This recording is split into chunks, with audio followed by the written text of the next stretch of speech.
रामायण की कहानी। रामायण एक महान हिंदू महाकाव्य है जो भगवान विष्णु के अवतार श्री राम के जीवन और उनके धर्मपरायण शासन को दर्शाता है। ये कहानी कर्तव्य, धर्म, आदर्श, संबंध और बुराई पर अच्छाई की विजय को सिखाती है। अयोध्या के राजा दशरथ की 3 रानियां थीं, कौसल्या, कैकेयी और सुमित्रा। संतान प्राप्ति के लिए किए गए यज्ञ के बाद उन्हें 4 पुत्र प्राप्त हुए। राम कौसल्या से, भरत कैकेयी से तथा लक्ष्मण और शत्रुघ्न सुमित्रा से। राम सभी में सबसे प्रिय और गुणवान थे। शिक्षा पूरी होने पर राम और लक्ष्मण ऋषि विश्वामित्र के साथ राक्षसों का वध करने गए।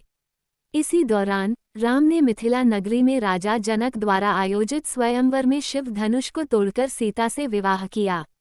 राजा दशरथ राम को राजपाट सौंपना चाहते थे, लेकिन उनकी छोटी रानी कैकेयी को उनकी दासी मंथरा ने भड़का दिया। कैकेयी ने राजा दशरथ से अपने 2 पुराने वरदान मांगे। भरत को राजगद्दी दी जाए, राम को 14 वर्ष के लिए वनवास भेजा जाए। वचनबद्ध राजा दशरथ अत्यंत दुखी हुए, पर राम ने पिता की आज्ञा का मान रखने के लिए सहर्ष वनवास स्वीकार कर लिया। राम के साथ उनकी पत्नी सीता और उनके प्रिय भाई लक्ष्मण भी वन चले गए। भरत जब अयोध्या लौटे तो उन्हें इस घटना से बहुत दुख हुआ। उन्होंने राम को वापस लाने का प्रयास किया, लेकिन राम ने मना कर दिया। तब भरत ने राम की खड़ाऊं सिंहासन पर रखकर स्वयं सेवक के रूप में राज्य चलाया। वनवास के दौरान राम, सीता और लक्ष्मण पंचवटी में रहने लगे। लंका के राक्षस राजा रावण की बहन शूर्पणखा वहां आई और राम पर मोहित हो गई। राम और लक्ष्मण द्वारा अस्वीकार किए जाने पर लक्ष्मण ने क्रोध में आकर शूर्पणखा के नाक कान काट दिए। अपमान का बदला लेने के लिए शूर्पणखा ने रावण को सीता के सौंदर्य के बारे में बताया। रावण ने सीता को हरण करने की योजना बनाई। उसने राक्षस मारीच को एक सोने के हिरण का रूप धारण करवाकर राम की कुटिया के पास भेजा। सीता ने उस हिरण को देखकर राम से उसे पकड़ने का आग्रह किया।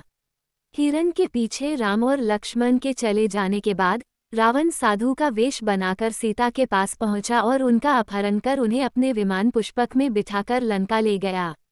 रास्ते में एक वृद्ध गिद्ध जटायु ने सीता को बचाने का प्रयास किया, लेकिन रावण ने उसे घायल कर दिया। सीता की खोज में राम और लक्ष्मण की भेंट हनुमान और वानरों के राजा सुग्रीव से हुई। राम ने सुग्रीव को उसके भाई बाली के अत्याचारों से मुक्त कराया और सुग्रीव ने सीता को खोजने में राम की मदद करने का वचन दिया। हनुमान ने समुद्र पार कर लंका पहुंचे, जहां उन्होंने सीता को अशोक वाटिका में पाया। उन्होंने राम की अंगूठी देकर सीता को सांत्वना दी। हनुमान को रावण के सैनिकों ने पकड़ लिया, लेकिन जब उनकी पूंछ में आग लगाई गई तो उन्होंने उसी आग से पूरी लंका जला दी। सीता को मुक्त कराने के लिए राम, लक्ष्मण और वानर सेना ने समुद्र पर पत्थरों का एक विशाल पुल राम सेतु बनाया और लंका की ओर कूच किया। लंका पहुंचकर राम ने रावण के भाई विभीषण को शरणागत के रूप में स्वीकार किया, क्योंकि विभीषण ने रावण को धर्म का मार्ग अपनाने को कहा था, जिस पर रावण ने उसे निकाल दिया था। लंका में राम और रावण की सेनाओं के बीच भयंकर युद्ध हुआ। इस युद्ध में रावण के शक्तिशाली पुत्र मेघनाद, इंद्रजीत और भाई कुंभकर्ण मारे गए। अंत में भगवान राम ने रावण का वध कर धर्म की स्थापना की। युद्ध जीतने के बाद राम ने सीता को प्राप्त किया।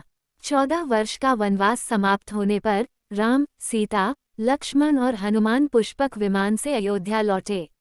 भरत ने राम को खुशी खुशी राज्य सौंप दिया। अयोध्या में राम का राज्याभिषेक हुआ और उनके धर्मपरायण शासन को राम राज्य कहा गया।